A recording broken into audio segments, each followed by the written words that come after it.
നേർവീതി പ്രഭാഷണ പരമ്പരയിലേക്ക് ഏവർക്കും സ്വാഗതം. സുവിശേഷകൻ കുഞ്ഞുമോൻ തോട്ടപ്പള്ളി ഇപ്പോൾ നിങ്ങളുമായി ദൈവവചനം പങ്കുവെക്കുന്നു. ശ്രദ്ധിച്ചാലും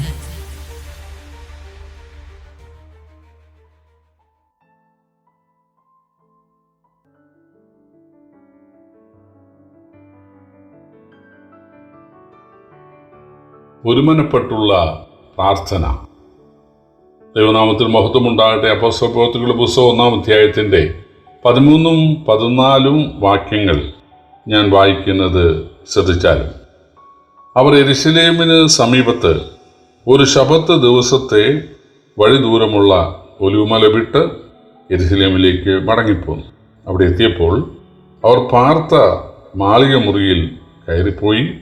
പത്രോസ്, യോഹന്നാൻ, യാക്കോബ്, അന്ത്രയോസ്, ഫിലിപ്പോസ്, തോമസ്, ബർത്തലോമായി, മത്തായി, അൽഫായുടെ മകനായ യാക്കോബ്, എരിവുകാരനായ ശീമോൻ, യാക്കോബിൻ്റെ മകനായ യൂദ, ഇവരെല്ലാവരും സ്ത്രീകളോടും യേശുവിൻ്റെ അമ്മയായ മറിയോടും അവൻ്റെ സഹോദരന്മാരോടും കൂടെ ഒരുമനപ്പെട്ട് പ്രാർത്ഥന കഴിച്ച് പോന്നു.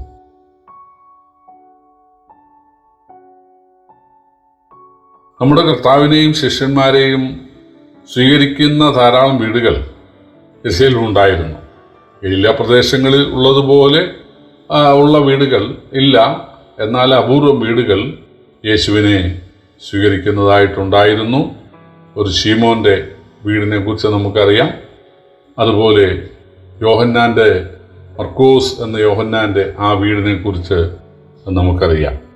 അപ്പോൾ യേശുവിനോട് കൂടെ ഗലീലയിൽ നിന്ന് സഞ്ചരിച്ചവരായ ആളുകൾ, പ്രത്യേകിച്ച് ഓശാന ഞായറാഴ്ച ഈന്തപ്പനയുടെ കുരുത്തോലുകളൊക്കെ എടുത്ത് കർത്താവിൻ്റെ നാമത്തിൽ വരുന്ന രാജാവ് വാഴ്ത്തപ്പെട്ടവൻ എന്നൊക്കെ പറഞ്ഞ്, അതായത് യേശു ഇപ്പോൾ ദൈവരാജ്യം സ്ഥാപിക്കും, യഹൂദന്മാർക്ക് രാജ്യം യഥാസ്ഥാനത്തായി കൊടുക്കും, റോമൻ്റെ അടിമത്വത്തിൽ നിന്ന് അവരെ വിടുവിക്കുമെന്നൊക്കെ ആയിരിക്കാം അവർ വിചാരിച്ചത്. അങ്ങനെ വന്ന ആളുകൾ യെരുശലേമിൽ താമസിക്കുക. ഓശാന എന്നുള്ളത് അതൊരു ഞായറാഴ്ചയായിരുന്നു എന്ന് നമുക്കറിയാം. 3-4 ദിവസം കഴിഞ്ഞപ്പോൾ യേശു പിടിക്കപ്പെടുകയും വിസ്തരിക്കപ്പെടുകയും കൊല്ലപ്പെടുകയുമാണ്. എന്നാൽ പിറ്റേ ഞായറാഴ്ച യേശു ഉയർത്തെഴുന്നേൽക്കുകയാണ്. അതിനുശേഷം 40ഓളം ദിവസങ്ങൾ യേശു ശിഷ്യന്മാർക്ക് പലപ്പോഴായിട്ട്, ശിഷ്യന്മാർക്ക് മാത്രമല്ല 500-ലധികം പേർക്ക് കർത്താവ് ഒരുമിച്ച് പ്രത്യക്ഷപ്പെട്ട ഒരു സംഭവം ഉണ്ടായിട്ടുണ്ട്. അതിനുശേഷം കർത്താവ് സ്വർഗ്ഗാരോഹണം ചെയ്യുക. ഈ ദിവസങ്ങളിലൊക്കെ ഈ യേശുവിൻ്റെ അപ്പോസ്തലന്മാർക്കും യേശുവിൻ്റെ അനുയായികളായ മറ്റ് ശിഷ്യന്മാർക്കും താമസിക്കുവാൻ യെരുശലേമിലുള്ള വീടുകൾ തുറക്കപ്പെടുവാൻ ഇടയായി. കാരണം ഇതിനോടകം യേശുവിനെ കുറിച്ചുള്ള വാർത്ത പരക്കുകയും യേശുവിൻ്റെ ഉയർച്ചയെ കുറിച്ച് കേൾക്കുകയും ചെയ്ത ആളുകൾ യേശുവിൻ്റെ ശിഷ്യന്മാരെ സ്വീകരിക്കാൻ തയ്യാറായി. യേശുവിൻ്റെ അപ്പോസ്തലന്മാർ ഒരു വീടിൻ്റെ മാളികമുറിയിലാണ് താമസിച്ചിരുന്നത് എന്നാണ് നമ്മൾ ഈ 13-ാം വാക്യത്തിൽ വായിച്ചത്. 12-ാം വാക്യത്തിൽ അവർ യെരുശലേമിന് സമീപത്ത് ഒരു ശബത്ത് ദിവസത്തെ വഴിദൂരമുള്ള ഒലിവുമല വിട്ട് യെരുശലേമിലേക്ക് മടങ്ങിപ്പോന്നു. അവിടെ എത്തിയപ്പോൾ അവർ പാർത്ത മാളികമുറിയിൽ കയറിപ്പോയി.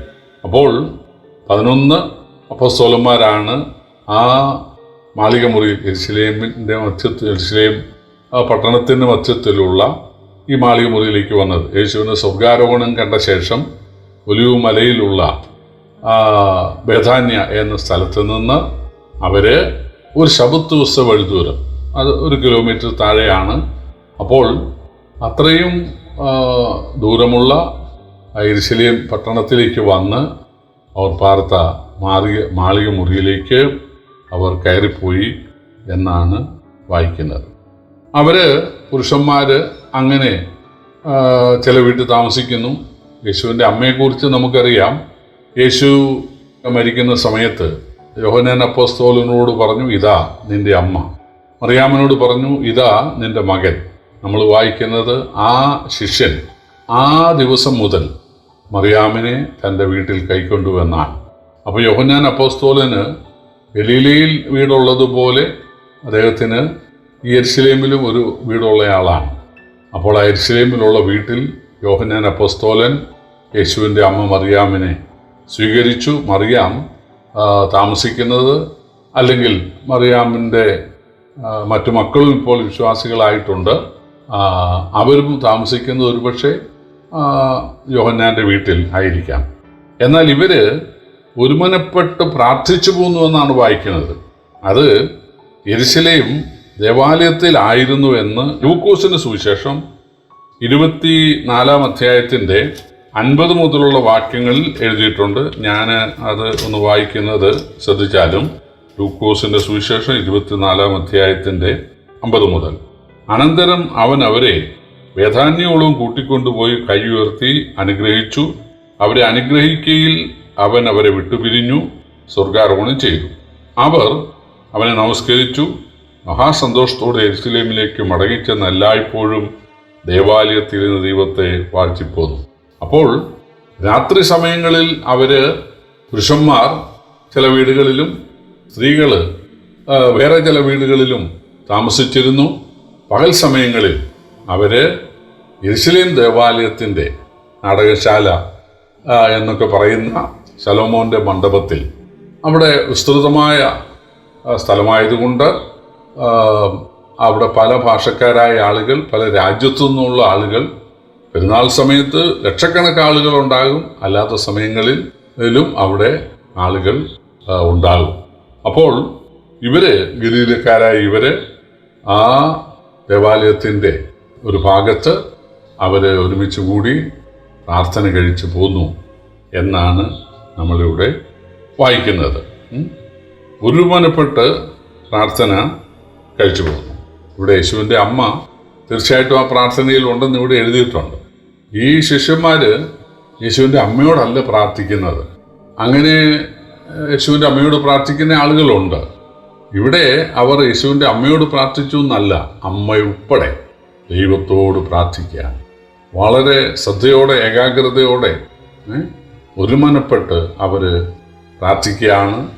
തുടർന്നുള്ള ഗൈഡൻസ് അവർക്ക് ലഭിക്കണം. ഇനി എന്താണ് ഞങ്ങൾ ചെയ്യേണ്ടത്, ഈ കാര്യത്തിൽ ഞങ്ങൾക്ക് ഗൈഡൻസ് തരണം, അതിനായിട്ട് അവർ പ്രാർത്ഥിക്കുകയാണ്. പ്രിയപ്പെട്ടവരെ, കർത്താവ് അവരോട് വാഗ്ദത്തം ചെയ്തിരുന്നു. പുസ്തകത്തിൽ 1:8 എഴുതിയിട്ടുണ്ട്, പരിശുദ്ധാത്മാവ് നിങ്ങളുടെ മേൽ വരും, നിങ്ങൾ ശക്തി ലഭിച്ച് യെരുശലേമിലും യഹൂദയിലും ശമരിയയിലും ലോകത്തിനറ്റത്തോളം എൻ്റെ സാക്ഷികളാകും. അപ്പോൾ അതിനുവേണ്ടിയാണ് അവർ പ്രാർത്ഥിച്ചത്. പരിശുദ്ധാത്മാവിൻ്റെ കൃപാവരം ലഭിച്ച് ശക്തി പ്രാപിച്ച് സുവിശേഷം അറിയിക്കുവാൻ, യേശുവിനെക്കുറിച്ച് അറിയാത്ത ആളുകളെ അറിയിക്കുവാൻ ഞങ്ങൾ ഉപയോഗിക്കണം. ഇതായിരുന്നു അവരുടെ പ്രാർത്ഥന. പ്രിയപ്പെട്ടവരെ, നമ്മുടെയും പ്രാർത്ഥന അതായിരിക്കണം. നശിച്ചു പോകുന്ന ആളുകൾ, യേശുവിനെ അറിയാത്ത ആളുകൾ അവൻ്റെ മഹത്വം അറിയുവാൻ ഇടയാകണം. അതിന് ഞങ്ങൾക്ക് ആവശ്യമായ ശക്തിയും കൃപയും തരണം എന്നായിരിക്കട്ടെ നമ്മുടെ പ്രാർത്ഥന. കർത്താവിൻ്റെ വലിയ നാമം വാഴ്ത്തപ്പെടുമാറാകട്ടെ.